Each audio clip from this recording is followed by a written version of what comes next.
ನಮಸ್ಕಾರ ಸ್ನೇಹಿತರೆ, ರಂಜು ಸವಿರುಚಿಗೆ ಸ್ವಾಗತ. ಇವತ್ತಿನ ವಿಡಿಯೋದಲ್ಲಿ ಬೆಳ್ಳುಳ್ಳಿ ಕಬಾಬ್ ಮಾಡೋದು ಹೇಗೆ ಅಂತ ನೋಡೋಣ.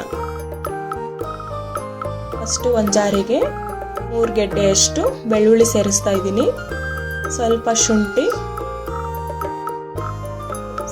5 ರಿಂದ 6 ಹಸಿಮೆಣಸಿನಕಾಯಿ, ಸ್ವಲ್ಪ ಕರಿಬೇವು,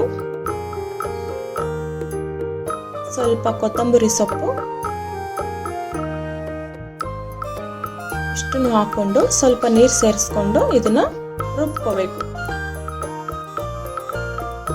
ನೋಡಿ, ಈ ತರ ಪೇಸ್ಟ್ ಆಗೋ ತರ ರುಬ್ಕೋಬೇಕು.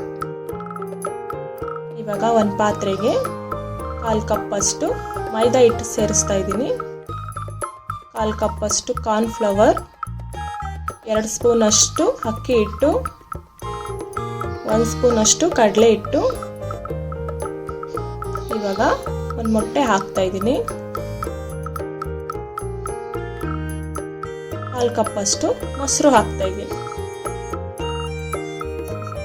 2 ಡ್ರಾಪ್ಸ್ ಅಷ್ಟು ನಿಂಬೆ ರಸ ಸೇರಿಸ್ತಾ ಇದ್ದೀನಿ. 1 ಸ್ಪೂನ್ ಅಷ್ಟು ಅಡುಗೆ ಎಣ್ಣೆ ಸೇರಿಸ್ತಾ ಇದ್ದೀನಿ. ಇವಾಗ ನಾವು ಮುಂಚೆನೆ ಪೇಸ್ಟ್ ಮಾಡಿಟ್ಟಿದ್ದೀವಲ್ಲ, ಅದನ್ನ ಇದಕ್ಕೆ ಸೇರಿಸ್ತಾ ಇದ್ದೀನಿ.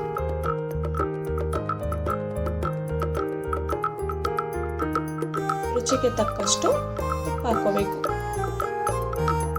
ಚೆನ್ನಾಗಿ ಮಿಕ್ಸ್ ಮಾಡ್ಕೋಬೇಕು. ನಾನು ಇವಾಗ 3/4 kg ಅಷ್ಟು ಚಿಕನ್ ತಗೊಂಡಿದ್ದೀನಿ. ನಾವೇನು ಮಿಕ್ಸ್ ಮಾಡಿ ಇಟ್ಕೊಂಡಿದ್ದೀವೋ ಅದಕ್ಕೆ ಚಿಕನ್ನ ಸೇರಿಸ್ಬೇಕು. ಚೆನ್ನಾಗಿ ಮಿಕ್ಸ್ ಮಾಡ್ಕೋಬೇಕು. ಚೆನ್ನಾಗಿ ಮಿಕ್ಸ್ ಆದಮೇಲೆ ಇದನ್ನ 1 ರಿಂದ 2 ಗಂಟೆಗಳ ಕಾಲ ಹಾಗೆ ಬಿಡಬೇಕಾಗುತ್ತೆ. 2 ಗಂಟೆಗಳ ಕಾಲ ಆದಮೇಲೆ ಸ್ವಲ್ಪ ಕಾರ್ನ್ ಫ್ಲವರ್ ಸೇರಿಸ್ಬೇಕು. ಚೆನ್ನಾಗಿ ಮಿಕ್ಸ್ ಮಾಡ್ಕೋಬೇಕು.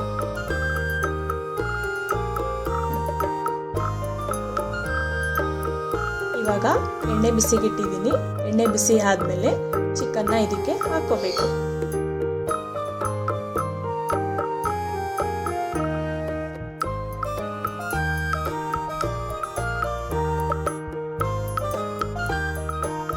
ಮೀಡಿಯಂ ಹುರಿ ಇಟ್ಕೊಂಡು 2 ಕಡೆ ನೀಟಾಗಿ ಫ್ರೈ ಮಾಡ್ಕೋಬೇಕು.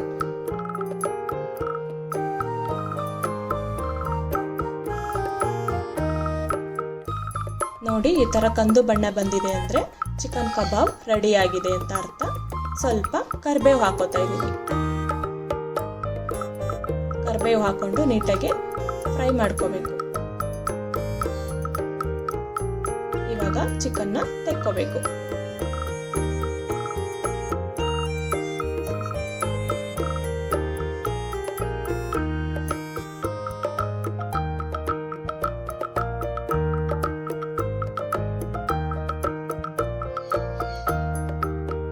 ತುಂಬಾನೇ ಟೇಸ್ಟಿ ಆಗಿರೋ ಬೆಳ್ಳುಳ್ಳಿ ಕಬಾಬ್ ರೆಡಿ ಆಗಿದೆ. ದಯವಿಟ್ಟು ನಮ್ಮ ಚಾನೆಲ್ನ ಸಬ್ಸ್ಕ್ರೈಬ್ ಆಗೋದನ್ನ ಮರಿಬೇಡಿ.